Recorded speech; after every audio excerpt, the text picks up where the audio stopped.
Okay, everybody. I know we're a couple minutes early.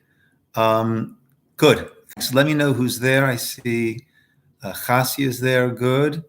And Robert's there. Good. Whoever else is there, please let me know that you're there. And we'll get started in a minute or two. Thanks to Natalie, we're going to have a more interactive platform set up tomorrow. I think it's called GoToMeeting, where you guys will also be on and be able to actually speak and discuss more as we like to do during our classes. But either way, please let me, anything comes up, I apologize, but just type in your question or type in your comment point, your contribution to the conversation, and we'll work it like that. And this is a bit of a work in progress, but we are getting there. Is someone else out there? I saw before there were 3 or 4 people waiting. I see Vanessa and I see Robert. If anyone else is out there, let me know, and then we'll get started in just a minute. Hopefully you guys have the book that we're using. If you don't, I have a few extra copies in Shul, which you could either borrow, if you like to buy and have it. It cost me $25, $24.99, and I bought a few extras so that we would have them for those who need. Okay, we'll just give like another minute or so, and then we will get started. Hope all of you are doing well and braving the topsy-turvy world that we've all somehow landed in. It's hard to believe that Purim was a week ago, right? Purim was 1 week ago. It feels like it was ages ago. Okay, so let's just get started then. So if you have the book, we're on page 49, and we're dealing with candle lighting. Now, candle lighting is very interesting. It is, of course, not min haTorah. It's not based on any Torah law. It is purely midrabanan, purely rabbinic. At the same time, that is what really sets the whole mood of Shabbos. We see the wisdom of our rabbis, of the sages, in what they established, how, we have the Tzedukim, the Karaites, who only follow explicit Torah verses and reject all of the rabbinic enhancements, all the rabbinic additions. And for them, the Torah says, "Lo tavaru eish b'chol moshavosechem," the fire should not burn in any of your inhabitations. So they actually are sitting in absolute darkness the entire Shabbos. Whereas that's not what the Torah meant, as the rabbis explained to us. And we do have lights, we have our Shabbos lights, we have all these things that we have, but initially we had Shabbos candles. And Shabbos candles are there, as it says over here, for the Oneg Shabbos, for the enjoyment of Shabbos, for the tranquility of Shabbos, the Shalom Bayis. And it just sets such a beautiful, beautiful mood. And our sages have illustrated to us that Shabbos is meant to be warm illumination as opposed to this cold darkness as it was misinterpreted by the Tzedukim. If we're going to be playing Pictionary, so if I need to do Shabbos, I'll probably draw the Shabbos candles, that or a challah, right? But Shabbos candles will certainly be up there, and the things that for us really represent Shabbos and really give us that feeling and that love for Shabbos. Someone actually sent me a poem by Julia Roberts. Either she wrote it, or she just was quoting it, and speaking about embracing this time of the coronavirus, not as a time that it is inhibiting and locking us in and not allowing us to live, but embracing and enjoying the time. And the author of the poet references the Jewish Sabbath with all of its restrictions, that it's holy and it's beautiful and it's enjoyable and it's treasured, as opposed to something that we feel is restrictive, and trying to offer that same idea as people go through the coronavirus, that they should also feel that the opportunities as opposed to the restrictions. Yeah. Vanessa wrote that after lighting, it seems the whole world goes quiet, and it's a very, very beautiful, beautiful time. I see there are about 7 people who are on. I only know of Vanessa and Robert. So the others, if you can live chat and let me know that you're here, please do. If you can't, then you can't. Such is life. Okay. So the candles is the mitzvah that brings in the Shabbos. Ideally, they are lit in the room where the Shabbos meal will be served. Hi, Omer. Good to see you. It should be in a room where the meal, because that's what adds to the Shabbos. And other rooms should also have sufficient light. And we have many ways. We leave on hall lights. We leave on closet lights. We leave on night lights. The Shabbos lamps are an incredible innovation. And until now, we've had, Ali and I have had the first model of those Shabbos lights, which is a light with a whole piece that swings around and either covers the light or opens the light. Right? And it wasn't always easiest to read from that. And we just now got these Shabbos lamp, but they are these night lights, or I should say, nightstand lights. They actually clip onto the headboard. They are a nice light that you can really read nicely by, and it has a little switch, a little lever there that you either close it so it's pitch black or open it part way. It actually has 2 different modes, a brighter mode and a less bright mode. And they really are fantastic. So we want to try to have enough light in each of the rooms. Okay, page 50, it's primarily the woman's mitzvah, and everyone fulfills the mitzvah through her lighting. If a person is not married, or if the woman is away, let's say when Ali was in camp, so then I would do the lighting, right? So the man lights the candles. It's, some people think it's the woman's mitzvah. Well, it's a mitzvah for the household that's done by the woman. If she's not there to do it, then the man does it. And we've discussed this already. We'll go through quickly again that a woman, from the moment she lights the candles, Shabbos is upon her.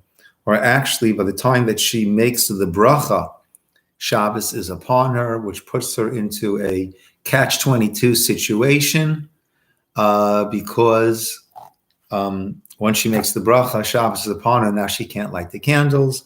So as we discussed, even though the mitzvot, a bracha on a mitzvah is always done prior to the performance of the mitzvah, in this case, what she'll do then is she'll light the candles, cover her eyes, thereby she's not getting hana. We mentioned the point of the mitzvah is the warmth, is the beauty, is the benefit we get.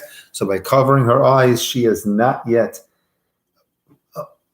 gained from the mitzvah, not yet fully performed the mitzvah. She makes the bracha, and then she uncovers her eyes, and then she gets her hana. A man who is not accepting Shabbos at that point, a man still is going to go to shul, still going to daven mincha. So by a man, he is not accepting Shabbos with the bracha or with the lighting for that matter. Therefore, a man makes the bracha and then lights. In a situation where a woman wants to light at home and then go to shul and wants to drive to shul, so a woman can make a t'nai, a condition that allows her to then, right, a condition that she's saying that even though I'm lighting candles, I'm not accepting Shabbos with this lighting of the candles. And that way she's able to do malacha afterwards. Okay, and the bracha. Actually, Sephardic women have the custom, says, to recite the blessing before lighting the candles, which would mean that according to that minhag, they're not accepting Shabbos with the bracha. Therefore, they can follow the usual practice of making the bracha and then performing the mitzvot. How many candles are lit? So minimally, we light 2 candles, one corresponding to Zachor, one corresponding to Shamor. Zachor and Shamor, of course, remember and observe, are the 2 ways that Shabbos is presented to us in the Aseret HaDibra, in the 10 Commandments. They're written twice, one in Parshat Vayitro, one in Parshat V'eschanan. And there are some differences, and Shamor v'Zachor, as we sing in the Lechadadi Friday night, Shamor v'Zachor b'dibur echad. They were said simultaneously. Shamor means the abstention from doing malacha on Shabbos, and Zachor remembering or observing, or is remembering or mentioning. That is the Torah level do of Shabbos, which actually we'll soon see is to mention Shabbos as it goes in, mention Shabbos as it goes out, and that is through Kiddush, and that is through Havdalah. So we light minimally 2 candles. The Gemara tells a famous story in Gemara Shabbos about Rosh ben Yochai and his son when they came out of the cave after they had run there for their lives. The Romans wanted to kill them. They were there for 12 years. They came out and they went back to the cave after they had run there for their lives. The Romans wanted to kill them. They were there for 12 years. They came out and they went back. He said, one for Zachor and one for Shamor. And Shmuel Yochai said to his son, you see how much how the people, they might not be learning all the time, but how much they are mechavev, how much they show their love for the mitzvot. The usual custom that we have is to light an additional candle for each member of the family, the idea being that each person brings added light, added illumination, added holiness to the world and certainly to the family. So we light additional candles for each child that we have, or we could also light for others. My wife actually lights. There's some of my students who had asked her to light on their behalf. That's about 20 years ago, and many candles since. She continues to light 2 additional candles every Shabbos for those young men who are not such young men anymore at this point. Okay. An interesting point on page 53 is if you're lighting them on the table, then you have to be careful because they become muktzah. So if you have other things on the table, that's what they write over here, then the whole table won't become muktzah. But the candelabra is muktzah, and that prevents removing the tablecloth. Therefore, most people, I know we do, we light it on a little table next to, and that way we don't have an issue with muktzah and moving them. They get lit there before Shabbos, and that's where they stay until after Shabbos. Okay, on page 54, there is a beautiful tefillah, both in Hebrew and in English, that a person can say when the woman says when they're lighting candles for the sake of the family. And it's interesting, the 3 specific mitzvot that were given to the women are mikvah, separating by them as they are getting ready as they are performing this mitzvah. Okay, page 55 gets a little bit complicated. In each situation is a little bit different, right? A person is eating out. If you're eating out, you still light candles at home, but you want to make sure that you're going to be getting some hana, some benefit from the candles. So you don't want to light the candles and run out of the house, and by the time you come back, the candles are out. So you want to either sit and enjoy the candles a little bit when you first light, or when you come home in time. And I know we have there are candles. We also have, I'll show you what we have that we use.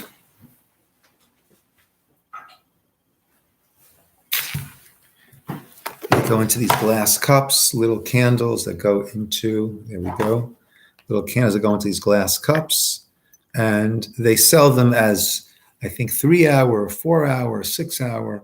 So you want to make sure that you have candles that are long enough, that will burn long enough, that you will get hana'ah from it. Okay.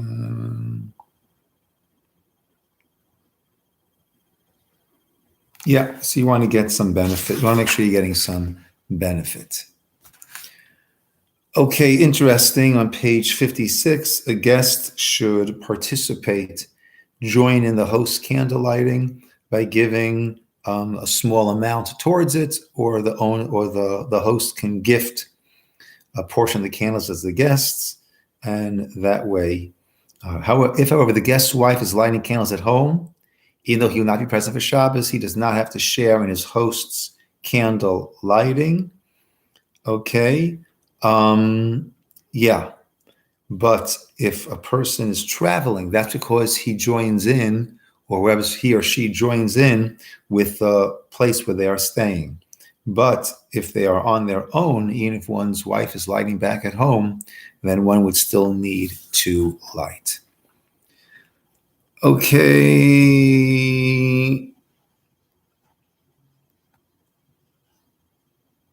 Okay. Yeah. Let's continue on. Tosefet Shabbos, page 58, very important. Right? Shabbos officially begins with sunset, but we need to add on from the chol to the kodesh, from the mundane to the holy, and we bring on Shabbos early. The candle lighting time that you always have in the calendar is 18 minutes before actual Shkia, actual sunset, and that is when you want to. So that's when we light. And if we miss by a couple of minutes, we're still okay. We want to make sure once you hit 18 minutes after the candle lighting time, do not light. We don't light candles and be mechalel Shabbos and desecrate Shabbos in order to light candles. Yeah.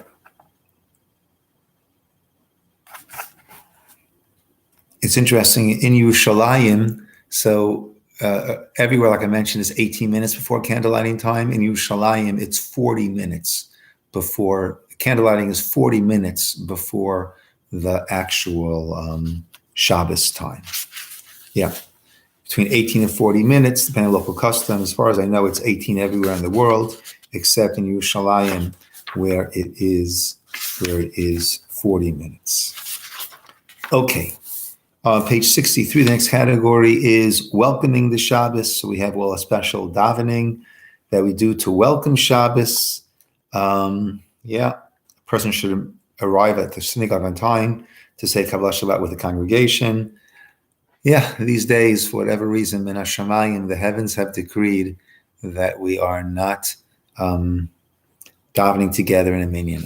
I see a question, 1 second. Is it okay to light a 2-day candle so one can do the Havdalah candle so as not to break Shabbat? I'm not sure what you mean. Once Shabbos is over, so then on the clock, right, which is, let's say, an hour after candle lighting time, figures 8. Candle lighting, we said, is 18 minutes. Shabbos ends 42 minutes after sunset. So basically, we have an hour. So at that point, a person would say, Baruch HaMavdil ben Kodesh L'chol, those 4 words. Baruch, blessed, HaMavdil is the one who differentiates between Kodesh, the holy, and Chol, and the mundane. And at that point, a person can do malacha. At that point, a person can light the Havdalah candle. And actually, it's better to use a new light for Havdalah as opposed to taking from an existing light, like a 2-day candle, because as we've gone over before, there are 2 reasons why we light, why we make the bracha on the candle on a Saturday night. One is that light was created on Saturday night, the Midrash tells us, by Adam and Eve, Adam and Chava. Therefore, you want to use that. Therefore you want to strike a new light, but good point brought up here that you have to make sure before you strike that new light, once Shabbos has ended on the clock, that you have ended your Shabbos, enabling you to strike that light, and you say, Baruch HaMavdil ben Kodesh L'chol. Blessed is the one who differentiates between the holy and the mundane. At that point, you can do malacha, you can light a candle, you can do other things, but you don't eat. You should not eat until actually Havdalah. Okay, like I was saying before, we don't have the benefit this past week. We'll see about this week. I imagine it'll be the same, that we won't be able to daven together in shul, but we do our Kabbalat Shabbat privately now in our homes until the danger of this virus will pass, hopefully very quickly, and we'll be able to get back to convening in shul. Okay, once we say the words Lecha Dodi, or the Boi Kala, the last stanza, I'm on page 64, the last stanza of Lecha Dodi, Boi Kala, welcome the bride. That's when we bring in Shabbos, and therefore, even if the sun is not yet set, right? For example, now we are on our summer schedule, 6:15, we daven Mincha, then Kabbalat Shabbat. Often we get to Lecha Dodi, certainly as the days get longer, we'll be getting to Lecha Dodi and concluding Lecha Dodi before it's actually dark outside, before sunset. But with that, we have accepted Shabbat upon us. And at that point, all the laws of Shabbos apply. Even if one has not yet said that, once the sun sets, then automatically all of the laws of Shabbat apply. Okay, interesting halacha that we have over here. If a whole community, they say majority, but I'm going to disagree with that. The halacha is that if you're in a place where everyone accepts Shabbos early, then you must also do that. And that's really only relevant, let's say, in a camp setting where there's just one minyan and everyone does it at the same time. Here in Irvine, we do it when we do it, and then there's also a minyan in someone's house. They do it when they do it, and Chabad does it when they do it, and Young Israel does it when they do it. So there is no set community time that everyone gets pulled after us or after them, and therefore everyone accepts Shabbos when they do. Of course, once the sun sets, then that is automatic. Okay, the rest is just about Mariv. Fair enough. The Kriyat Shema of Mariv. Okay, Shema we say in the morning, we say it at night. If we're davening Mariv before the stars come out, as we normally do on a Friday night, depending when it is, and certainly when we daven Mincha Mariv together at Shul, so we're davening Mariv before the stars are out, and therefore we repeat all three chapters of the Shema in the evening. Right? Normally, before we go to sleep at night, we say just the first parsha of Shema. But if one has not yet fulfilled the mitzvah of Shema, once it's nighttime, then at least at that point, if not earlier, one would say all three parshiot, all three paragraphs of the Shema. Okay. Yeah. Okay. And on page 72, that's the famous Gemara in Shabbos. Our Shalom Aleichem is addressing those angels that accompany us home from shul. All right. And when they come home, we come home from shul, accompanied by those angels. They see the table set.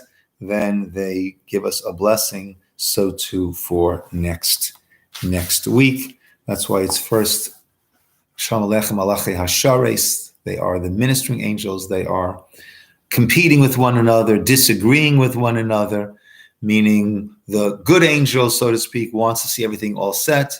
The bad angel, so to speak, wants to see things not all set for Shabbos. Once they come and they see, then the good angel gives the bracha. The bad angel has to answer Amen. And at that point, the second stanza is Boachem l'shalom, Malachei Hashalom, not Malachei Hasharet. At this point, they've made peace. They have agreed. I see a bunch more people are on. If you can, on the live chat, let us know that you're here. Right now, all I know about is Vanessa, Robert, and Omar. If anyone else is able to let us know that you're here, please do. Okay, let's go now to the second part we want to do tonight, which is chapter 5, page 73, which is Kiddush and the Shabbat meal. Okay, on page 75, we mentioned Shalom Aleichem, and then we sing the Eshet Chayil, which is from King Solomon's Mishlei, Proverbs, which is an ode to the Jewish woman, an ode to Shabbos, an ode to the Torah. Oh, welcome, Stefan. Good to see you there. And Linda, good. Good. Okay. Anyone just joined, we're using this book. It's an excellent book. I've got, I bought some extra copies. I have 2 extra copies. So if any of you would like to, if you haven't gotten your own and would like a copy, you could reimburse me for the $25 that I laid out for them. And they are yours. Or if no one wants to buy them, then they're available for people to borrow. Okay. The Kiddush is the do of Shabbos, right? We know there are lots of don'ts of Shabbos. The Kiddush is the do of Shabbos. The reason we know why we have the don'ts of Shabbos, the don'ts are all of the creative acts that went into the construction of the Mishkan. When the Torah speaks about Mishkan, it always speaks about Shabbos. The two of them go together. So we learn out that God stopped creating on the 7th day. We too stop creating. We stop altering nature and controlling nature, controlling the world. We stop using our mastery over the world on Shabbos. That's the way that we do our belief in God as a creator. God didn't rest. God does not need to rest. God doesn't get very tired. But God did stop creating, and we also stop creating. We keep creating, doing more and more and more. Imagine an artist who just keeps putting more and more paint onto that canvas. After a while, the whole canvas just falls down under its own weight. And when we have a cell that just keeps reproducing, we call that cancerous. Chas v'shalom, heaven forbid. So Shabbos is a time that we stop with our creating, stop our control, our mastery over everything else, and we appreciate what we have, appreciate God's world, and connect to all those that are around us. Those are the don'ts of Shabbos. The do of Shabbos is Kiddush. That is really Min HaTorah, the only do of Shabbos. Remember, the day of Sabbath means as it goes in, we mention it, we acknowledge it. When an important guest comes, it doesn't just slide into the room and slide out of the room. You acknowledge their entry, you acknowledge their exit. Kiddush, we acknowledge the entry. Havdalah, we acknowledge the exit. Women are equally obligated in the mitzvah of Kiddush as well as all the other laws of Shabbos.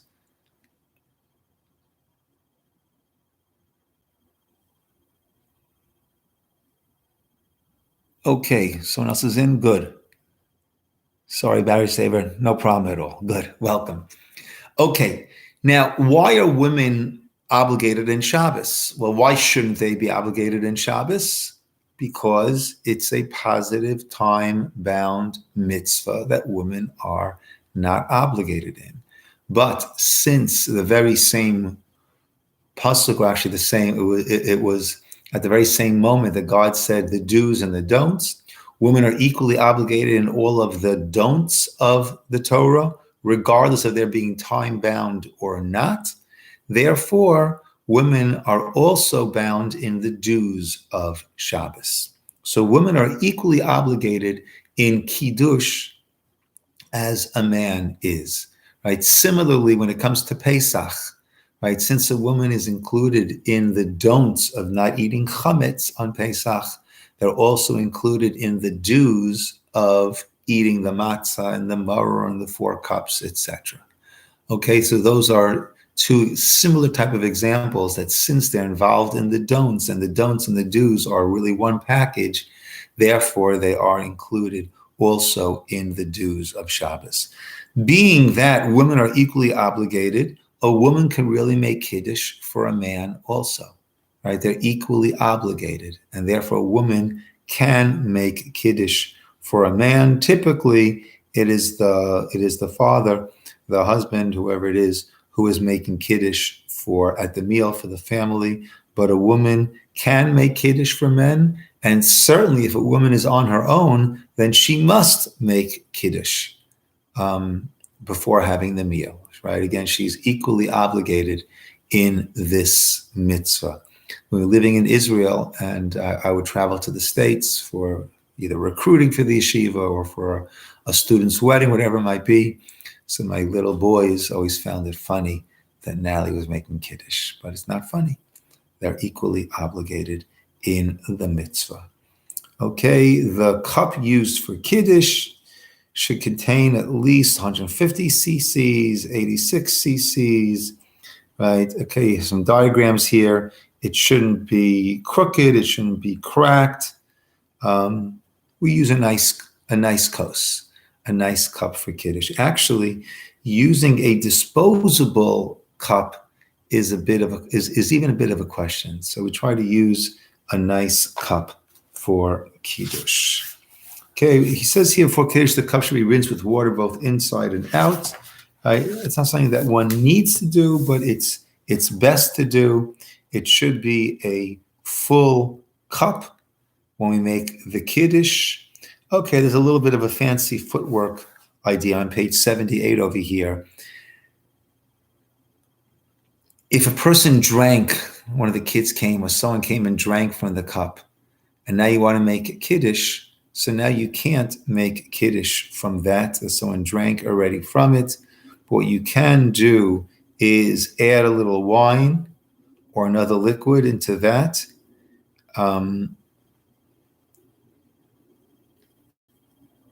Yeah.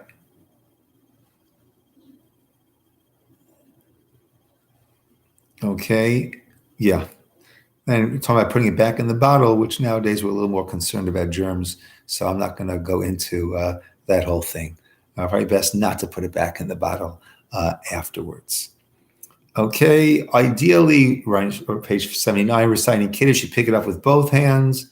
You move it into the right hand. Okay. A Kabbalah, it should be resting on the palm of the hand. But again, that does not need to be that. It should be lifted off the table, a tefach, which is a hand's breadth, about 4 inches. Okay, and then there are various customs, whether to stand or sit while saying Kiddush. The reason to stand, Hakasaya, the reason to stand is because one of the things that we say in Kiddush is V'sham b'nei Yisrael Shabbat, which is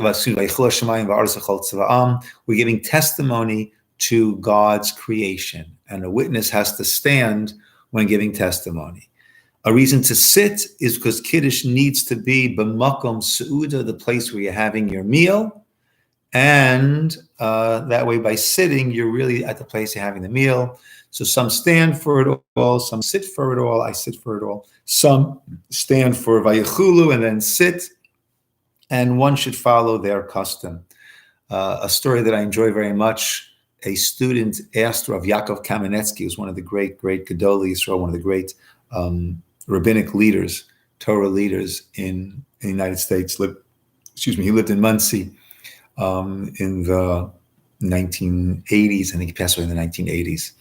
So someone asked him, Rebbe, what do you do for Kiddush? So Rav Yaakov understood this person wanted to do whatever Rav Yaakov did. But Rav Yaakov understood also that this student of his is not supposed to be doing what he does. He's supposed to be following his minhag, his custom. He's supposed to be doing what his father did, not what he does. So Rav Yaakov answered him, what do I do for Kiddush? I do what my father did. So if you want to be like me, you should do what your father did. Martin Greenfield. How are you, Mordechai? That's funny. Hi, Marty. Good to see you. I don't see you, but good to be seen by you. A very dear old friend of mine, living in Israel now. Wonderful person. Just joined in. Mordechai Greenfield. Okay, so that's the standing or sitting. Rav Yaakov said what you should do is do what your father did. Right? That's what I do. I do what my father did. And that's what one should do. Okay, this is interesting. When a group of people having Kiddush, having a meal together, so one person can make Kiddush for all of them and have everyone else in mind. Like any mitzvah that we do, You have the person doing it has them in mind. They have in mind to fulfill their mitzvah along with him, right? They'll answer Amen, etc., etc. An interesting thing that comes up. I always feel bad about this. That when I came in my house growing up, so everyone would join in, right? Kivanu v'acharta. Everyone would join in. Or my father wanted us to say Kiddush along with him. And ideally, we say Trei Kali Lo Mishtami. If it's two voices being said at the same time, it's hard to really discern. So if one person is making Kiddush for a group, other people shouldn't be singing along. So I said, Dad, it's okay, you just say it. And he wanted me to sing along. Later on, I saw that the Mishnah Brura brings in halacha, not by the laws of Kiddush, but by the laws of Halal, I believe. He brings that by certain things which are very dear to us, even a number of voices singing simultaneously can be heard, can be discerned. So it's not a problem. And he says that by Halal, he also says it by Kiddush. And I always felt bad that I didn't give my father, Zechron Levracha, that honor and that pleasure that he wanted us to be singing along with him. So people can sing along in those cases, but you want to be able to hear the person who is making Kiddush, and we don't talk in between the Kiddush and the drinking of the wine. It's preferable that all those present also have a taste of the wine, but it's not necessary, right? It's preferable, but if you don't, or if you don't want, or if you don't get, or if you didn't get, it's not a problem. You are fully yotzei, fully fulfilled your mitzvah Kiddush, even if you have not drank anything from it. Covering the challahs. So we cover the challahs when we make Natalie, Marty Greenfield just joined. Oh. Natalie says hello, Marty. So we cover the challahs when we're making Kiddush, and there are two reasons given for this. One reason is that, like the man, right? The reason we have lechem mishnah, we have two loaves of bread, is to remember the man that fell in the desert, the food from the heavens that fell in the desert, that there was a double portion that fell on Friday. If that's the case, we should have lechem mishnah on Friday, not on Shabbos. But the idea is by not working on Shabbos, we remember the man, and that God is the one who takes care of us, who sustains us, and we're not going to lose out at all by not working, by fully observing the Shabbos. The man, it says that there was a covering of dew, top and bottom, and therefore we too cover the challah top and bottom. It's on a plate of some sort, and it has a cloth that goes over it. Another reason that's given is so as to not embarrass the challah, because normally the challah is primary when it comes to brachot, and over here it's being pushed into a number 2 position from the wine, and of course challah doesn't get embarrassed. But if we train ourselves to show sensitivity even to a challah, then certainly to inanimate objects, then certainly when we're dealing with people, we will have the proper respect and sensitivity in dealing with them. If no wine is available, then we can make Kiddush over the challah. And what we do in that situation, normally we make Kiddush, then we wash our hands, we make hamotzi, and we eat the bread. Here we would wash our hands, break the bracha on tilas yadayim, sit down at the table, say the whole Kiddush as we normally say the Kiddush, but instead of saying Bori Pri HaGefen, blessed is the one who creates the fruit of the vine, instead we will say Hamotzi Lechem Min Haaretz, who brings the bread out from the land. We make the blessing on the challah. Okay, as I mentioned, one of the reasons for the reason for sitting during Kiddush for those who have such a custom is that the Kiddush should be where the meal, b'makom suda, where you're having the meal, and therefore you have to make sure that that's where you're making Kiddush, where you're having the meal. The way that we wash our hands, okay, should be with a whole unbroken vessel on page 83. Remove rings before washing, and the way that we wash is 1, 2, 1, 2. We start with the left serving the right. The left represents judgment. The right represents kindness. We want judgment to be subservient to kindness. So we wash first onto the right and then onto the left. And this is another situation that we have that normally we make a bracha before we perform the mitzvah. Over here, the bracha is made after we've washed our hands, and that we should not make a bracha. So therefore, we wash our hands first, and then in order, just like by the candle lighting. So the woman makes the bracha, then uncovers her eyes and sees the candles and gets her benefit. So over here, you want to make your bracha before you've completed the mitzvah, and therefore, since drying the hands is also part of the mitzvah, so we make the bracha before we dry our hands. Right after that, we make the bracha of hamotzi, and we try not to have a big break between the bracha and the hamotzi. Okay. Based on Kabbalah, we have the chalot, the two breads, one on top of the other. Friday night, we use the bottom one. Shabbos day, we use the top one. On Yom Tov, we use the top one, both at night and by day. We have a concept, Eima Virna la mitzvah, so you don't want to pass by a mitzvah. So you don't want to pass by the top one to get to the bottom one. So have the bottom one a little bit out towards you, and that way everyone's happy. There, you have them in mind for the mitzvah. They have in mind to fulfill the mitzvah through you. A mistake that people sometimes do, handed the piece of challah, and they make bracha hamotzi lachem min haaretz, and then they eat it. They make their own hamotzi, which is a problem. Just 1 second. If flour or chalot not available at all, can we recite Kiddush over the wine only? Yes, you can recite Kiddush over the wine, and in extenuating circumstances, drinking that full cup will be considered as if you are, that's your seuda, but ideally you want to have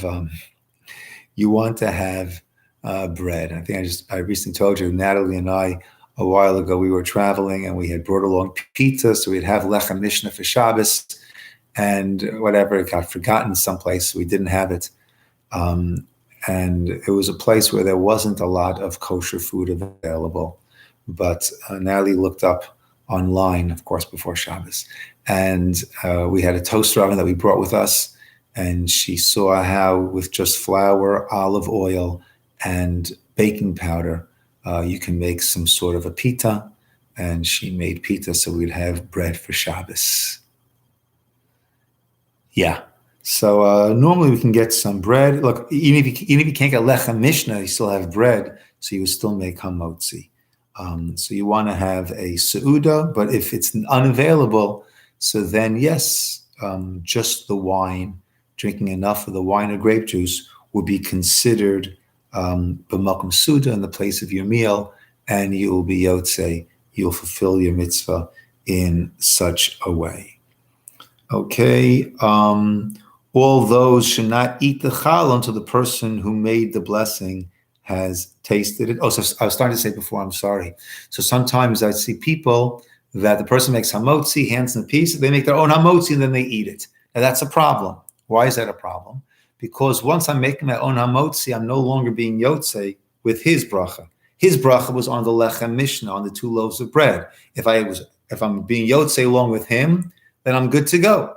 It's as if I made hamotzi on 2 loaves of bread. Once I'm making my own hamotzi, I've excluded myself from his bracha. I'm making my own bracha. My own bracha is being made on this sliced piece of bread, and that way I'm not a part of the lechem mishnah. So we would not make our own hamotzi. We yotzei with his. If you have your own 2 rolls in front of you, then no reason for you, if you like to make no reason not to make your own bracha if you'd like to make your own bracha. Okay, the Shabbat meal should be a good meal, and we Jews have no problems with that, right, guys? It's all about some good meals, good people, and good songs. Page 89 speaks about the Shabbat Zmirot, composed by many Kabbalists and other Torah luminaries, right? So therefore, Shabbos is a time to have a beautiful meal and beautiful singing. If you have three bar mitzvah, 3 men over bar mitzvah, we make the mezumin. If you have 10, as you all know from the Shabbos Kiddush, when we have 10, so then we invoke God's name, Elokeinu. We have the Birkat HaMazon, which is 4 blessings. We went extensively into this we spoke about the after blessings and Alamichya, how that's Me'ein Shalosh, that has a little bit of each of the first of the 3 blessings. This is the full benching, and that is where we are at.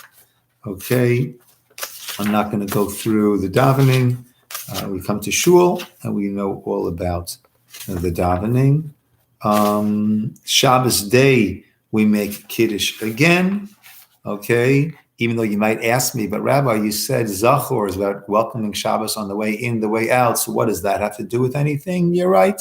And that is more of a rabbinic Kiddush that is said. Now, this is something that comes up important. Kiddush, let's say by Shabbos Kiddush, right, during the day. So we have a whole beautiful meal at shul afterwards, so it's very easy. We make Kiddush, we wash, hamotzi, and we all have our Suda. Many places, they don't have. They just have a little bit of food, and then you go home and have your meal. So Kiddush b'makom Suda becomes very important. Again, the Kiddush needs to be where you're having a Suda. I'm not going to wash. If I have cake, let's say like we have on Sukkot or Pesach or Shavuos, not Pesach, even Pesach, even Pesach. Right, so we have cake there. So having cake makes it enough of a makom suda that you yotze, you fulfilled your kiddush. But what you can't do is you can't go to kiddush, hear kiddush, have a little bit of fruit, right, or a little piece of fish, and then go home.